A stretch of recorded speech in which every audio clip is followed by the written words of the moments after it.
Hello, I am Shikha and you are watching your YouTube channel Full Solution. So we are moving to chapter 2 of Indian economy 1950 से 1990। आप लोगों ने जिन्होंने chapter 1 नहीं देखा है वो देख लीजिएगा चैप्टर 1, क्योंकि चैप्टर 1 समझना बहुत इंपॉर्टेंट है फॉर चैप्टर 2। चैप्टर 1 में हमने अगर देखा कि 1947 में क्या हाल था इंडियन इकोनॉमी का, 1947 में क्या सिनेरियो था, इंडिपेंडेंस के टाइम पे ब्रिटिशर्स ने हमारी इकोनॉमी को किस पोजीशन पे छोड़ा था। फिर हमने 1950 में यहाँ से कंटिन्यू किया and हमारी इकोनॉमी आज जिस पोजीशन पे है वो ड्यू टू 1950 के जो भी रिफॉर्म्स हुए थे उसकी वजह से। तो chapter 2 is very important for Indian economy और यहाँ से मोस्ट ऑफ द क्वेश्चंस आते हैं। So let us start. पहला हम लोग स्टार्ट करेंगे इंट्रोडक्शन। ये आपको किसी भी बुक में नहीं मिलेगा इंट्रोडक्शन, ये ओवरऑल इंट्रोडक्शन है कि क्या क्या हुआ 1950 से 1990 तक में। कुछ चार्ट जैसा प्रिपेयर किया है मैंने, एरोस को ध्यान में रखना है, बैक टू बैक चीजें हुई हैं तो एरोस को ध्यान में रखते हुए इस वीडियो को देखिएगा। तो फर्स्ट हम लोग शुरू करते हैं from the time line.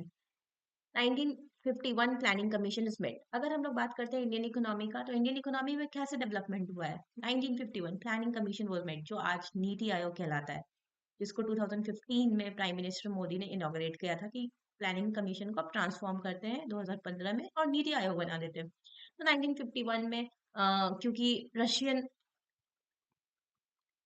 Formula हमने अपनाया था और हम लोग रशिया से देखते हुए 1951 में प्लानिंग कमीशन बनाते हैं। प्लानिंग कमीशन में हम लोग ये डिसाइड करते हैं कि 5 ईयर प्लान्स बनाएंगे हम अपनी इकोनॉमी को डेवलप करने के लिए। तो एरो जा रहा है towards the 5 year plan. 5 year plan में मेन फोकस क्या चीजों का था, growth. About the growth, Indian economy की ग्रोथ कैसे करनी है हमें, क्योंकि 1947 में अब जो हुआ वो हुआ, अब 1950 से जब इंडियंस के हाथ में इंडिया की इकोनॉमी आ गई तो क्या करना है। तो ग्रोथ सबसे पहला पर्सपेक्टिव था। Next is modernisation, how we will develop our nation as a modern nation. Technologies कहाँ से लाना है, इनोवेशन कैसे करना है, रिसर्च कैसे करना है, एग्रीकल्चर को कैसे ठीक करना है, इंडस्ट्रियलाइजेशन कैसे करना है। All these things come under 5 year plans. Next is self reliance, क्योंकि उस समय हमें जिस सिचुएशन में छोड़ के गए थे ब्रिटिशर्स, वो सिचुएशन बहुत बुरी थी, इसलिए हमें था कि हम सेल्फ रिलायंट में, आत्मनिर्भर जो वर्ड अभी चल रहा है दैट इज सेल्फ रिलायंस, उसी समय दे दिया गया था ये word. Next is equity, equity of sources, चाहे वो, और equity of income, equity of gender, everything we have plan over there. Next arrow जा रहा है first year plan. First 5 year plan बनाया गया था, फर्स्ट 5 ईयर प्लान 1951 टू 56। ये first year Herod Domar model भी बोलते हैं इसको। आप लोग टेंशन मत लीजिए, 5 ईयर प्लान का हम डिटेल वीडियो दे देंगे, जहाँ पे जितने भी 5 ईयर प्लान अभी तक बनाए गए हैं, 12 5 ईयर प्लान आया हमारे यहाँ पे, उसके बाद नीति आयोग आ गया था और 5 ईयर प्लान का एजेंडा ही चेंज कर दिया गया था। फिर हम लोग ये सोचने लगे कि 5 साल किसी भी इकोनॉमी के लिए बहुत बड़ा होता है, कि एक साल हम डिसाइड करेंगे, 5 साल बाद उसका ओवरव्यू लेंगे, उसके रिजल्ट्स को देखेंगे। नीति आयोग ने फिर बोला कि हम लोगों को कुछ और फॉर्मूला यूज करना चाहिए, इसीलिए 5 ईयर प्लान को वहां पे ड्रॉप कर दिया गया। 12 5 ईयर प्लान आए हैं अभी तक में, उनको हम लोग किसी और वीडियो में अच्छे से डिटेल में डिस्कस कर लेंगे। Okay, next arrow goes to development of agriculture in industry. तो प्लान्स में बेसिकली यही था कि एग्रीकल्चर और इंडस्ट्री को डेवलप करना है, क्योंकि इंडिया में main source of income agriculture हुआ करता था। 80% of the people were involve in agriculture, जो हमने प्रीवियस वीडियोस में देखा। एंड इंडस्ट्रीज हमें डेवलप करनी थी, क्योंकि इंडस्ट्री एक ऐसा सेक्टर हो सकता था जहाँ पे हम मोस्ट ऑफ द पॉपुलेशन को एनरोल करा सकते थे for the livelihood. Next arrow goes to focus of food security, very important. Food security is very important, क्योंकि किसी भी कंट्री में, किसी भी इकोनॉमी में food is the most important thing. सारा डिप्लोमेसी हो, चाहे हमारा रिलेशनशिप हो दूसरी कंट्रीज के साथ, वो डिपेंड करता है कि आपके पास अवेलेबिलिटी ऑफ फूड कितना है। अगर फूड अवेलेबल नहीं है तो फिर आपको डिप्लोमेटिकली थोड़ा वीक होना पड़ेगा दूसरे कंट्रीज के साथ, जब आप कॉन्ट्रैक्ट कर रहे होंगे, बातें कर रहे होंगे, जब इंटरनेशनल इमेज आपकी बन रही होगी। लेकिन अगर हमारे पास सेंस ऑफ सिक्योरिटी है, specially the food security, then हम एक इक्वल पोजीशन पे खड़े होकर बात कर सकते हैं किसी और नेशंस के साथ। इसका फायदा हम लोग आगे 5 ईयर प्लान में हम लोग डिस्कस करेंगे कि अमेरिका ने उठाया भी था। अमेरिका ने, अभी हम लोग इसके बाद वाली स्लाइड में देखने वाले कि कैसे अमेरिका ने सैंक्शंस लगाए थे हमारे न्यूक्लियर, जब हमने न्यूक्लियर टेस्ट किए थे तब अमेरिका ने सैंक्शन लगाए थे इंडिया पे। तो फूड सिक्योरिटी उस समय पे बहुत हैम्पर हुई थी, उन्होंने स्टॉप कर दिया था वहां से ग्रेन का आना। वो हम लोग आगे देखने वाले। Next, construction of dam and industries. उसके बाद हमने सेकेंड, जब 5 ईयर प्लान हमारा बना था तो हम लोग डैम्स एंड इंडस्ट्री पे फोकस करते थे। नेहरू जब हमारे प्राइम मिनिस्टर थे उस समय पे, पंडित जवाहरलाल नेहरू, उन्होंने कहा भी था इंडस्ट्रीज के लिए कि temples of modern India, temples of modern India, क्योंकि यही है जो आपको डेवलप करा सकते हैं, यही है जो आपको पैसा दिला सकते हैं, यही है जो आप आगे जाके देखोगे पीछे।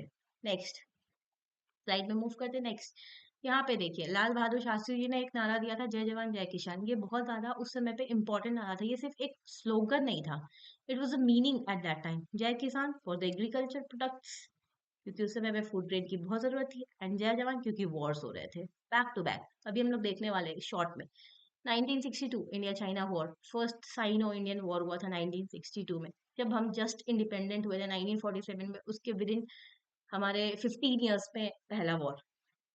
नेक्स्ट 1965, अब पाकिस्तान ने सोचा कि इंडिया तो चाइना के साथ वॉर में बिजी है ही, आधा आधे रिसोर्सेज तो यहाँ पे खर्चा हो ही चुके, तो चलो एक फ्रंट से हम भी वॉर कर लेते। 65 में इंडियन पाकिस्तान वॉर हो गया था। इस समय पे हमारी फूड सिक्योरिटी पूरी तरह से बिगड़ गई थी हमें, एंड फाइनली एक रे ऑफ होप दिखी ग्रीन रेवोल्यूशन में। वहां पे ग्रीन रेवोल्यूशन 1965 अप्रॉक्स, ऐसा कोई फिक्स ईयर नहीं है ग्रीन रेवोल्यूशन का, बट मिड 1960s में हम लोग बोलते हैं कि ग्रीन रेवोल्यूशन आया। ग्रीन रेवोल्यूशन जैसे ही आया, वहां पे फूड प्रोडक्शन डबल हो गया था। नेक्स्ट, अब यहाँ पे देखिए, क्योंकि बहुत सारे वॉर्स हुए थे, तो हम लोगों ने प्लान हॉलीडेज बनाए। प्लान हॉलीडेज मतलब हमने प्लान किया ही नहीं उस समय पे, फिर रोलिंग प्लान्स बनाए, जिसको 1 ईयर प्लान्स बोलते हैं। क्योंकि वॉर हो रहा था, रिसोर्सेज उतने नहीं थे कि हम 5 साल के लिए कुछ भी प्लान कर सके, तो हमने 1 ईयर प्लान्स बनाए फॉर 3 ईयर्स। उसको हम लोग रोलिंग प्लान टाइम भी बोलते हैं। नेक्स्ट 1971, फिर से India Pakistan war, as you know what Pakistan does always. Next 1969, 1969 is a very crucial year for India, very crucial year, इसीलिए इसको टाइमलाइन में डाला है कि 1969 में नेशनलाइजेशन हुआ था, नेशनल राष्ट्रीयकरण, बहुत सारी चीजों को पब्लिक कर दिया गया था। मतलब बहुत सारी चीजों में गवर्नमेंट कंट्रोल लेकर आई थी, कोटा सिस्टम हो, चाहे से प्रोडक्शन कितना करना हो, तो उसमें इंदिरा गांधी की गवर्नमेंट के टाइम पे उन्होंने कंट्रोल लाया था इकोनॉमी में। नेक्स्ट इज एरो जा रहा है इस तरफ, 1974 न्यूक्लियर टेस्ट ऑफ इंडिया, इसी टाइम पे अमेरिका ने सेंक्शन लगाया था, एंड सैंक्शंस लगाया था, एंड फूड सप्लाई बंद कर दी थी, फूड सप्लाई स्टॉप्स, ये बंद कर दी थी। जिसकी वजह से अभी मैंने कहा ना, food supply is very important, food किसी भी कंट्री के लिए बहुत इंपॉर्टेंट होता है, इसीलिए हम लोग उस समय से ही दिमाग लगा रहे हैं कि हम लोग सेल्फ रिलायंट हो, आत्मनिर्भर हो, ताकि ऐसे किसी सिचुएशन में हमें इन जैसे कंट्रीज को ना देखना पड़े। उसके बाद 1980s में हम लोग प्राइवेटाइजेशन की तरफ आते हैं, हमने बैंक्स को प्राइवेटाइज किया था, हम लोग फुल्ली प्राइवेटाइज नहीं हो रहे थे, लेकिन हम लोग ने बैंक को प्राइवेटाइज किया था। धीरे धीरे कुछ छोटी छोटी कंपनीज को हम लोग प्राइवेट करना शुरू कर दिए थे, उनको प्राइवेट हाथों में देना शुरू कर दिए थे। Let's come to next slide. Next 5 year plan चल रहा है। 1989 is very important, very crucial time. Gulf war, gulf मतलब गल्फ, पर्शियन गल्फ के आसपास के जितने भी कंट्रीज है, चाहे वो सऊदी अरेबिया हो, UAE, Qatar, Oman, Bahrain, Yemen, ये सारे नेशंस को गल्फ कंट्रीज बोलते हैं। गल्फ वॉर हुआ था, जिसकी वजह से ऑयल सप्लाई बंद हो गई थी, एंड ऑयल किसी भी कंट्री के लिए बहुत इंपॉर्टेंट होता है, खासकर जब वो डेवलप कर रहा हो। कोई भी कंट्री जब डेवलप कर रहा है, उसको रिसोर्स सबसे मेन जो चाहिए वो ऑयल होता है। कंट्री में ऑयल आना बंद हो गया था, ऑयल आना अगर बंद हो जाएगा तो डॉलर, रुपीज, फॉरेन एक्सचेंज का बहुत इशू हो जाता है, फॉरेक्स सप्लाई बंद हो गई थी, जिसकी वजह से क्या हुआ था, क्योंकि हम तो ऐसे भी इम्पोर्ट ओरिएंटेड नेशन थे उस समय, हम ऑलरेडी डॉलर के कर्ज में, डेप्ट में थे हम ऑलरेडी। अब तेल भी नहीं मिलेगा हम लोगों को, तो ज्यादा डॉलर देने पड़ रहे थे तेल लेने के लिए, डॉलर ज्यादा खर्च हो गया तो हमारे पास पैसे नहीं बचे तेल लेने के लिए। फिर क्या हुआ था कि पीवी नरसिम्हा राव की गवर्नमेंट थी उस समय, हमारे finance minister doctor Manmohan Singh, कुछ भी बोलो, doctor Manmohan Singh was one of the best finance minister of India. अगर आप कभी पढ़ो इनको तो आपको पता चलेगा कि डॉक्टर मनमोहन सिंह की लेगेसी क्या है। भले वो कुछ बोलते नहीं थे पार्लियामेंट में, कभी उन्होंने कुछ स्पीच नहीं दिए, कभी उन्होंने कुछ बोला नहीं है, पर डॉक्टर मनमोहन सिंह वो the best finance minister of India. Okay, finance minister I am saying, not prime minister.